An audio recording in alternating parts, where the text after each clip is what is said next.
We love having this next guest on. Lost his seat, but he'll get back. Tom Hunt, former Tory MP, how are you?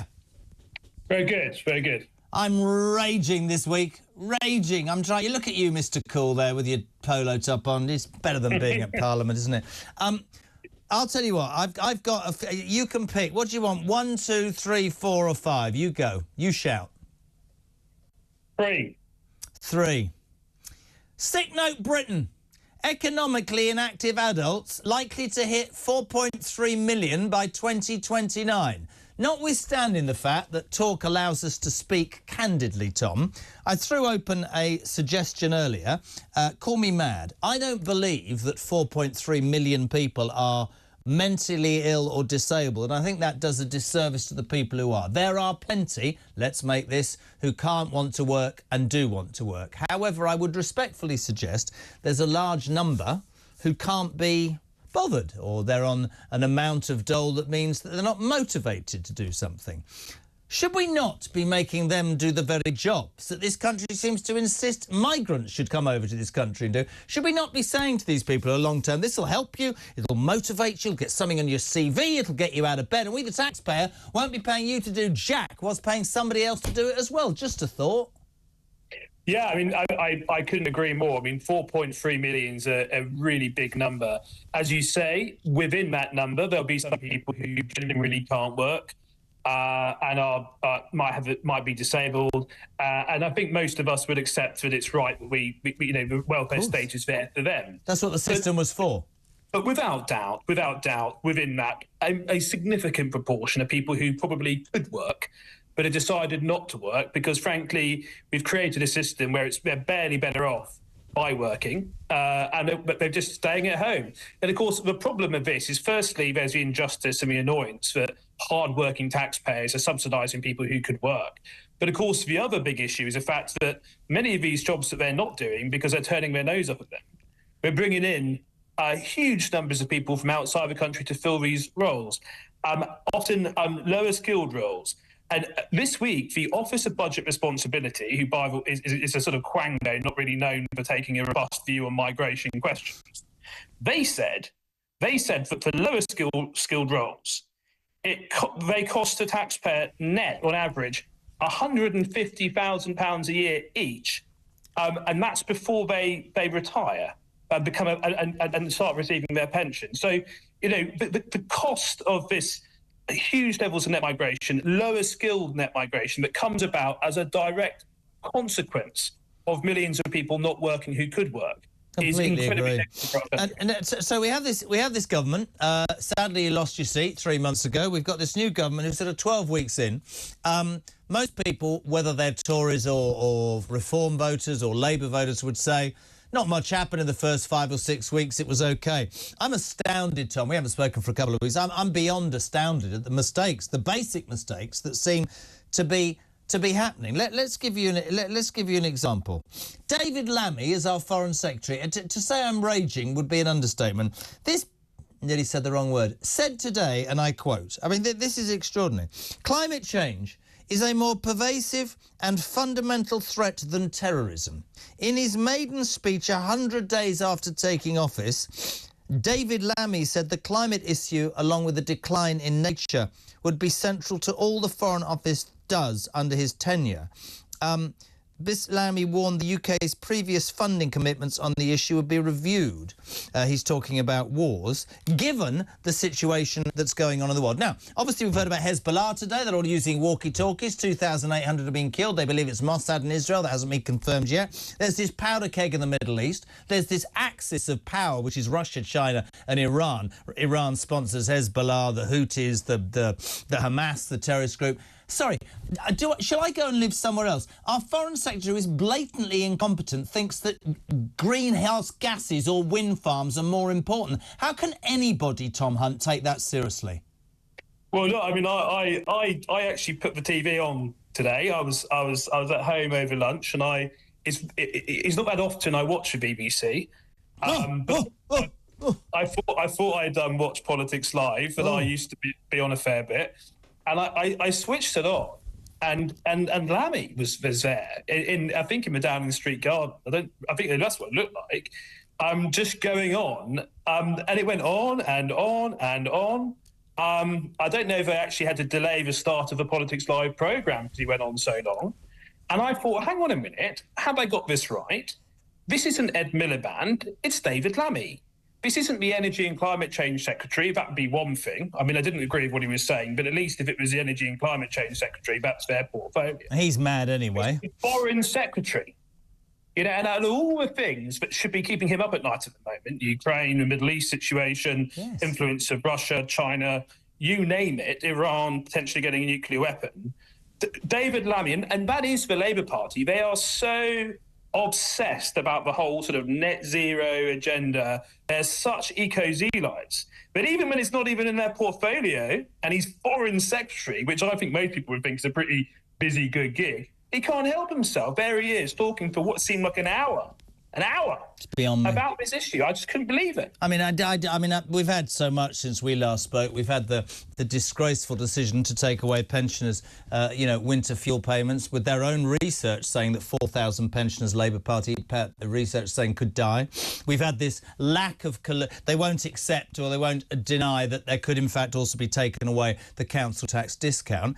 And then you've got Keir Starmer taking thousands of pounds worth of free suits and glasses, and Lady Starmer, that gives you an idea about the Labour Party, she's getting free dresses. And all the while, Tom, I keep being motivated by all these calls. And a man who rang me last week who said, here's my problem, Jez, I'm 58, I'm going to leave this country. And I said, why? He said, because I've worked hard all my life, I've never had a lot of money, but I've always paid my bills, I've brought my kids up, I've never broken the law, I've never asked for jack, and I feel like I might as well not exist. I've just watched, he said, television footage of prisoners being released to create space, drinking champagne in their Gucci trainers. One gets arrested 24 hours later, the rest of them get put in a hotel. He's saying to me, if that really is what this country's about, and this is a genuine man, I don't want anything to do with it, he said. And I get that. I totally get that. Look, we got, at the last general election, we got an almighty kicking, OK? We went down thoroughly to deserved 121 seats. And I think that the view was amongst most of us that we've definitely... It's going to be so hard, if not impossible, for us to win the next general election. Too far behind. At best, let's try and do better next time and then maybe the time after. But as each week goes by, and it's just one monumental cock-up after another by Starmer. And seemingly, this is what I don't get, Tom, not under any pressure to make those cock-ups. Well, you've got serious offenders popping champagne corks outside prisons. There's stuff about Starmer and his wife getting these clothes paid for by a donor. And again, the great David Lammy was commenting upon this in the media yesterday, David Lammy. Basically saying that, he needs to look his best for a country and most people would be fine with this happening. Well, can you imagine if when I'd been an MP, I'd raided my campaign fund and put out a press release in the Ipswich Stars saying, the people of Ipswich, I want to look my best for them, so I'm just going to spend thousands of pounds when I'm already on a decent salary. It's ridiculous. And so I actually think that if the Conservative Party can sort itself out, it can get a leader that gets it, that smells a coffee, that works hard over a number of years to try and regain voters' trusts, then I think the next general election is now in play. I think you've got a major problem, the Tory party, and we're speaking as friends. I think the problem the Tory party is, if you go back to 1997, they've never been able to separate what Major called the wets from those on the right. I think your problem is reform, and I'll tell you why I think it's reform. I think it's really dangerous when both the Labour Party and Tories in the centre will say, it's far right. I'm telling you, thousands, hundreds of thousands, millions of people in this country believe that reform speaks the language of traditional Tories. I've said it to you before. Strong, low taxation, strong military, strong law and order, not a fear of law and order, not two-tier law, not about climate change, about being secure. And that's what I think. I guess you say, from what you're saying, Robert Jenrick's your man, right? He is, and I'm now actively involved with his campaign. You are involved with his campaign, are you? I was finally pushed off the fence about 11 days ago, and I'm now actively supporting Robert Jenrick. I think it's vital that the leader has credibility on the question of migration. He does. He resigned from government over it. But you've made those comments before, and I've agreed with those comments before. But my view is, before we give up on the Conservative Party, which, by the way, has been in business for hundreds of years, it's had really low moments before where people have said it's finished and it's come back. I think we ought to do everything we can to try and... The easiest thing for us to replace Labour and the easiest thing for us to get a government that is instinctively on the same lines as millions of small C Conservative voters across the country is for a Conservative Party to sort its act out and change its direction. Because even as bad as we were, we've still got 121 seats. Reform have got 5. Can I just ask you a question? And please smile. Don't give me that politician stuff. In return for helping his campaign, do you get promised a safe seat next election? No. I've got no... I mean, I do want to come back as an MP. And I had very strong views about how candidates were selected in the last... it was completely wrong how it was managed. But Robert Jenrick has made it really clear that the choice about candidate selection is in the hands of local associations. There's going to be full accountability. And you know what? I don't want any special favours. I just want to be treated fairly in the process. Now, I was going to say, Kemi was on with Julia this morning, and this is what Kemi Badenoch said about the issue of Reform UK. Have a listen, have a watch, Tom. We certainly need to win Reform voters back. In my constituency, when I was knocking on doors, it was former Conservative voters who were going to Reform. So we certainly can't win without winning back the people who we lost at this last election. But there's more to being a party, a winning party, than just being an election-winning machine. These are some of the mistakes that we've made. But we need to find somebody who can win without asking, what are we winning for? Because when those people do win, then they don't know what to do, and then they don't have a proper agenda, which is what we're seeing with Labour now. You know, I sort of caught glimpses of David Lammy's speech. Very, very unserious stuff. Interesting, Tom. And I sort of... you get the feeling, if you read the press and you follow the news as we do, that it's sort of Jenrick and Badenoch who are at the top of the tree. I think the big mistake the Tories made last time with Rishi Sunak, I don't think he was ready. That's probably the wrong word. I don't think he was experienced enough. I think that might play against Kemi Badenoch. Would you agree?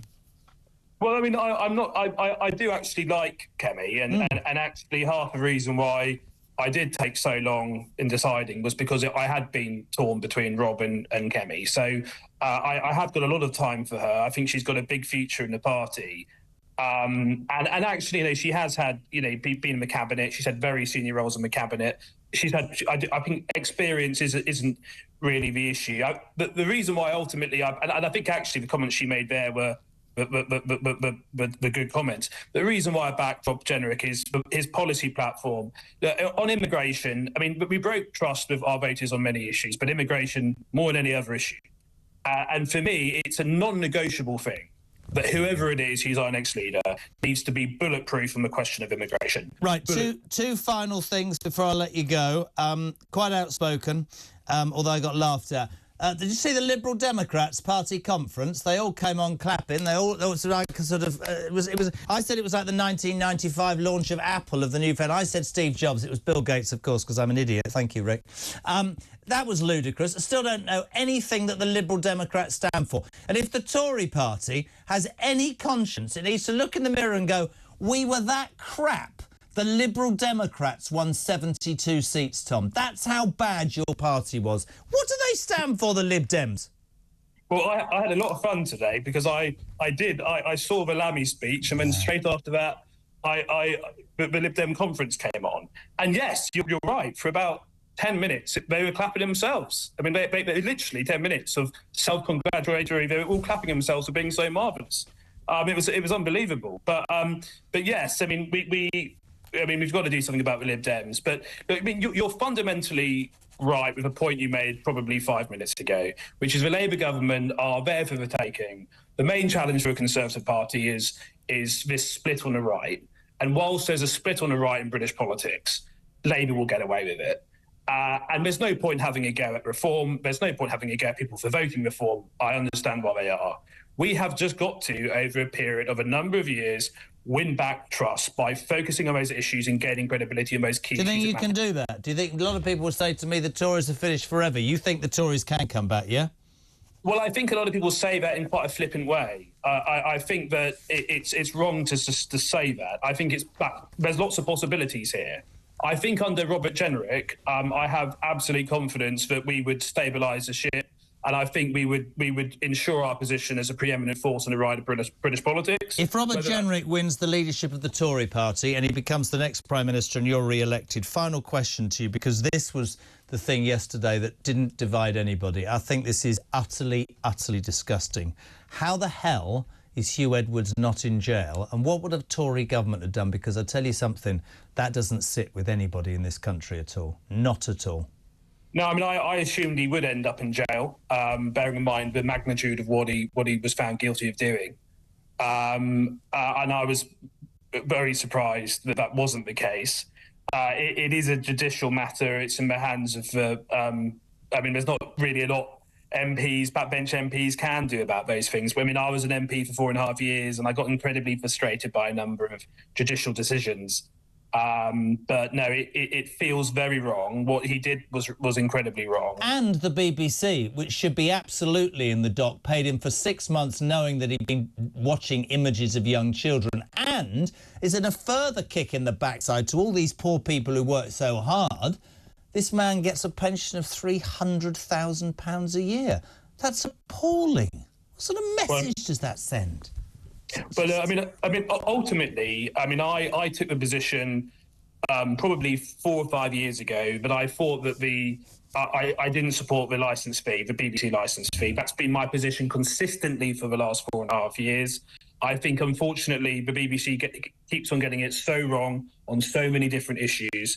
I think that relationship with the public at large has been broken, and I think that millions and more millions are resenting being legally compelled to subsidise the BBC and pay for its existence, especially knowing that some of that money that they're paying is going towards Huw Edwards' ridiculously generous severance. Got to say something, not just because I know you're a loss to Parliament. We love having you on, Tom, and we hope you get back one day. It's great to have you on. Tom Hunt, former Tory MP in Ipswich.